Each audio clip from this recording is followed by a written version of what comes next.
Bienvenue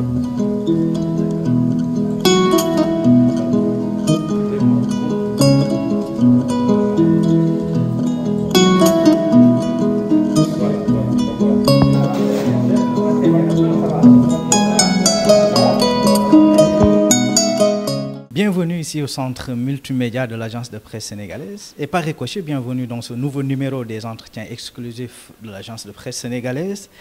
Et ce soir, nous avons le plaisir de recevoir M. Tidiane Ndiaye, le directeur général d'Air Sénégal. Bonsoir à vous, M. Ndiaye. Oui, bonsoir M. Sow, bonsoir M. Faye. Je vous remercie de nous avoir conviés à cette rencontre d'échange. Et permettez-moi de saluer le directeur général de l'agence de presse sénégalaise et l'ensemble de son personnel.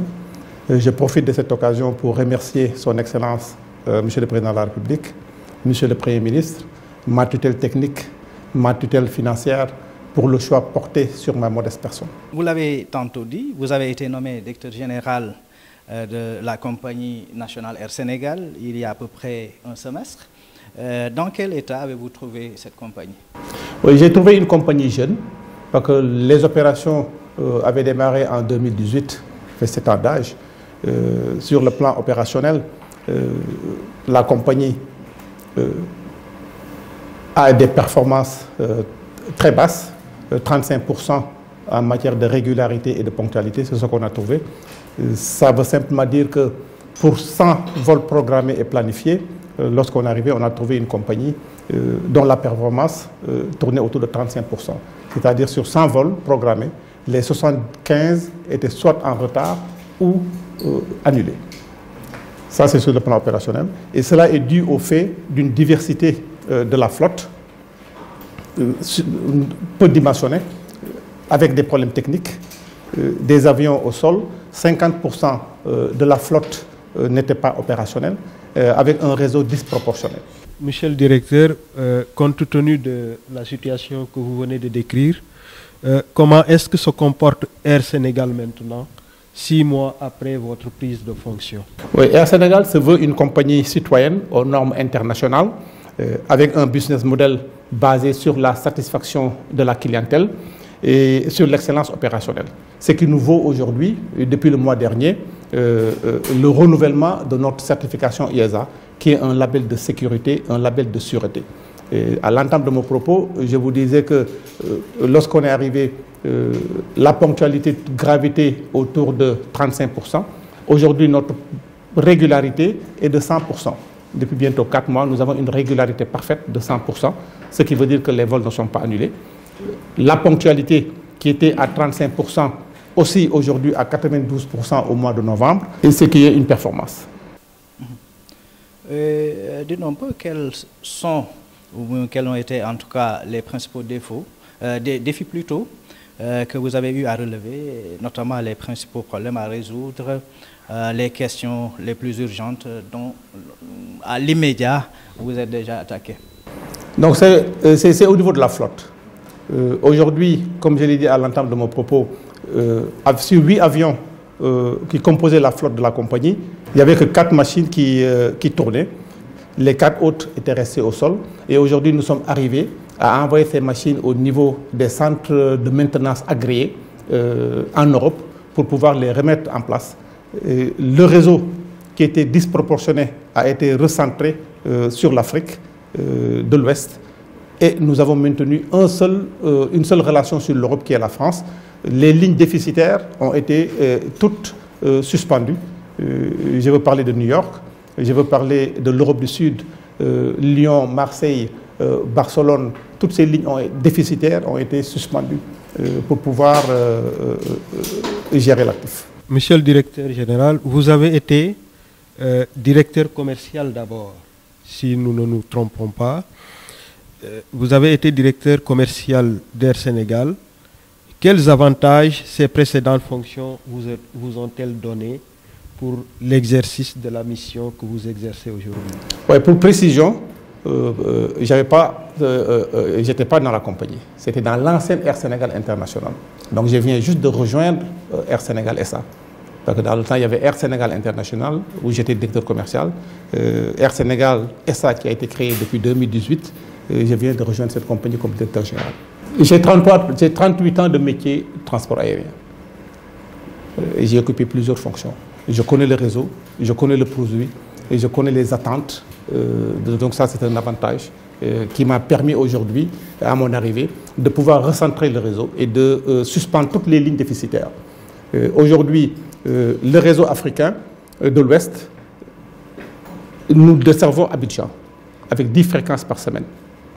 Le Mali, Bamako, un vol quotidien avec des prolongements en 5e liberté sur le Burkina Faso, Ouagadougou, et nous prévoyons ouvrir la ligne de Niamey. Donc ça, c'est la connaissance du réseau, la connaissance de nos besoins, la connaissance des habitudes de nos passagers. Monsieur le directeur général, vous avez sans nul doute eu écho, peut-être dans une certaine mesure, des complaintes des usagers, que ce soit notamment sur les réseaux sociaux ou tout de même, des retards dus souvent à des retards donc, de vol d'Air Sénégal. Comment est-ce que vous vous êtes attelé à la résolution peut-être de ce problème et quelles solutions préconisez-vous? Donc ça, c'est la restructuration du réseau.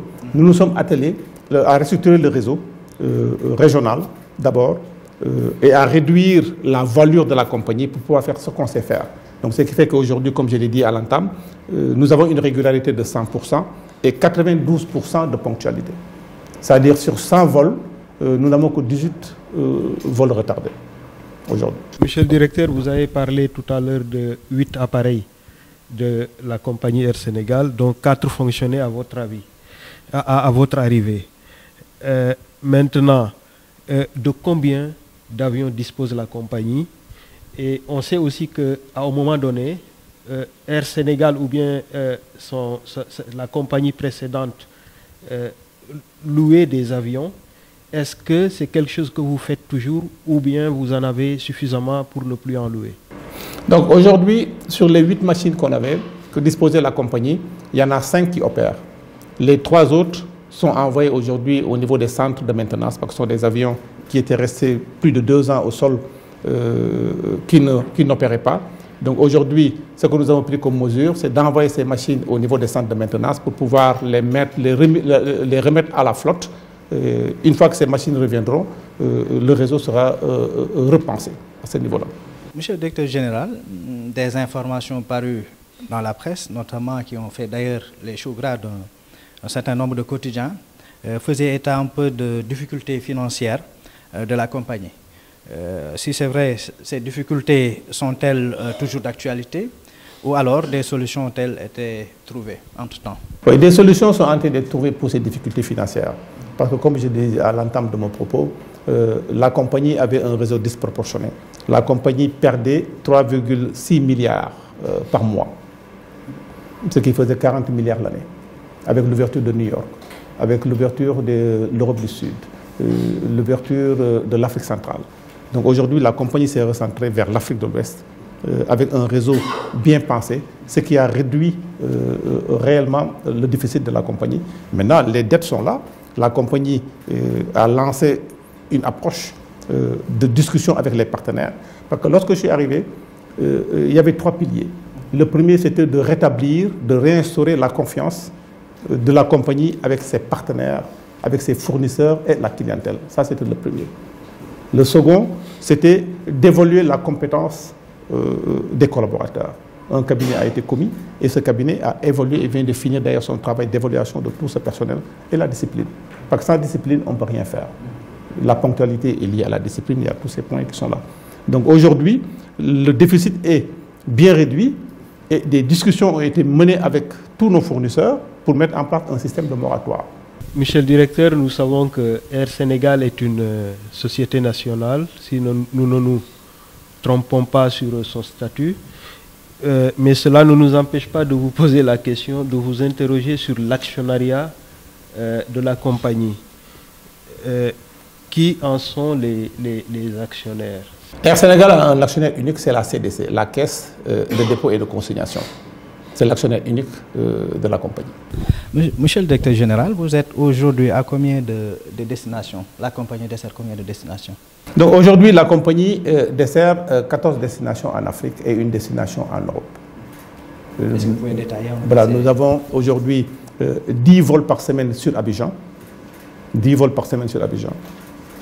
Nous avons un vol quotidien sur Ouagadougou et un vol quotidien sur Bamako. Nous desservons la Guinée-Conakry au quotidien, la Gambie 5 vols par semaine, la Mauritanie 4 vols par semaine, plus le domestique. Cap Skirring, parce que Ziguinchor est en réflexion, sur Cap Skirring nous avons aujourd'hui 10 vols par semaine et nous avons un vol quotidien sur Paris. Merci monsieur le directeur. On sait que le transport aérien est... La question est de savoir si le transport aérien est rentable. Celui de l'Afrique de l'Ouest notamment, est-ce qu'il y a une spécificité du transport aérien au Sénégal et en Afrique de l'Ouest? Bon, la rentabilité du transport aérien est un peu complexe pour pouvoir l'évaluer. C'est-à-dire aujourd'hui, transporter des passagers tout court ne peut pas faire gagner de l'argent. Parce que d'abord, Air Sénégal, c'est le pavillon national. Air Sénégal a une mission de service public.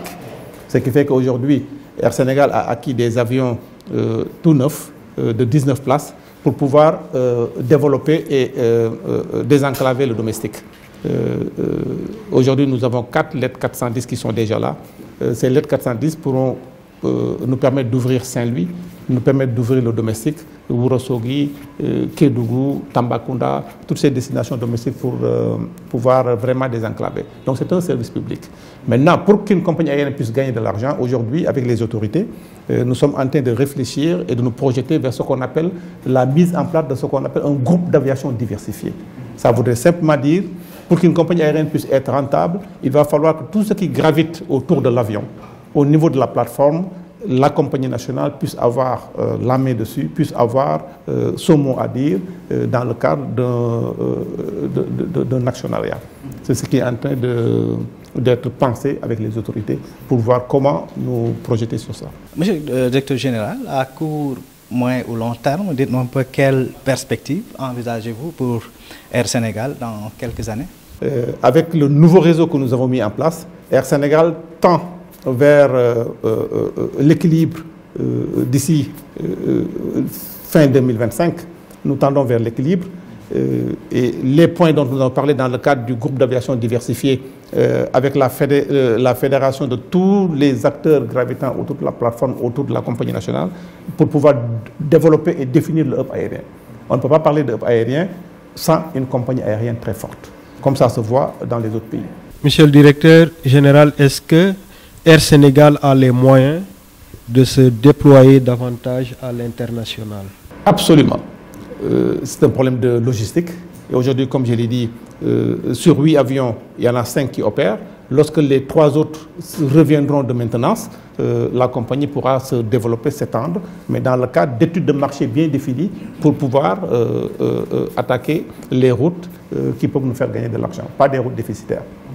Monsieur le directeur général, vous avez, à l'entame de votre propos, vous avez peint peut-être le tableau donc, qui n'était pas du tout reluisant pour Air Sénégal, en tout cas la situation dans laquelle vous avez trouvé, comme dans pas mal aussi de sociétés du pays. La compagnie est-elle confrontée, comme on l'a vu ailleurs, ces difficultés sont-elles donc directement liées à des recrutements massifs? Oui, vous savez, la compagnie, au lancement en 2018, la compagnie avait une ambition. Sur la base de ces ambitions, c'était de se lancer avec une dizaine de machines au départ. Et le staff a été configuré sur la base de cette projection, ce qui a expliqué le nombre d'agents que la compagnie avait. Nous, lorsque nous sommes arrivés, nous avons trouvé 603 personnes pour 4 avions opérationnels, ce qui nous donne des ratios, parce que nous avons des indicateurs dans notre industrie. 152 agents par avion aujourd'hui, qui est très loin des standards. Très loin des standards. Mais le staff était dimensionné sur les ambitions de la compagnie sur 8 avions. Et nous nous sommes retrouvés à 4 avions. Maintenant, avec le développement, avec la montée en charge, ce surplus sera absorbé. Lorsque une précision sur ce que vous venez de dire, quand vous parlez de 152 agents par avion et que vous dites qu'on est loin des standards, c'est-à-dire que c'est inférieur ou bien supérieur? C'est supérieur. Les standards sont en dessous. Aujourd'hui, depuis 4 mois, avec les contrats de prestataires de services qui sont arrivés à terme, les agents sont partis. Aujourd'hui, nous sommes à 97. Nous sommes passés de 152 à 97 agents par avion. Ça va vers la baisse dans la performance à ce niveau-là. Monsieur le directeur, est-ce qu'on peut s'attendre à une mutualisation des moyens ou à des partenariats entre compagnies nationales? Et la question nous fait penser à la défunte Air Afrique. Est-ce que vous êtes avec vos confrères de la région, les autres compagnies de la région, est-ce que vous travaillez à des partenariats et peut-être même à une mutualisation des moyens? C'est bien en cours aujourd'hui. Parce que lorsque nous sommes arrivés, en arrêtant les lignes, en suspendant la ligne de Libreville et de Douala, qui était raccrochée à Cotonou, Cotonou seul ne pouvait pas être rentable. Nous avons raccordé Cotonou avec Abidjan. De 2 fréquences, nous sommes passés à 4 fréquences. Aujourd'hui, la compagnie ne dessert pas Lomé. Nous sommes assis avec la compagnie nationale togolaise Askai pour discuter, leur faire comprendre qu'aujourd'hui, Air Sénégal ne desservant plus l'Afrique centrale, aujourd'hui, il y a des accords commerciaux qui sont tissés entre Air Sénégal, Air Côte d'Ivoire, Askai, Air Burkina. Aujourd'hui, le billet d'Air Sénégal, un passager d'Air Sénégal avec un billet d'Air Sénégal pour voyager sur Air Côte d'Ivoire, pour voyager sur Askai, pour voyager sur la Royal Air Maroc, sur Air France et vice-versa. Ce sont ces accords commerciaux que la réglementation nous permet, qui sont implémentés aujourd'hui. Donc c'est la coopération. Chaque pays a sa raison sociale de compagnie, mais les compagnies sont dans des partenariats très forts.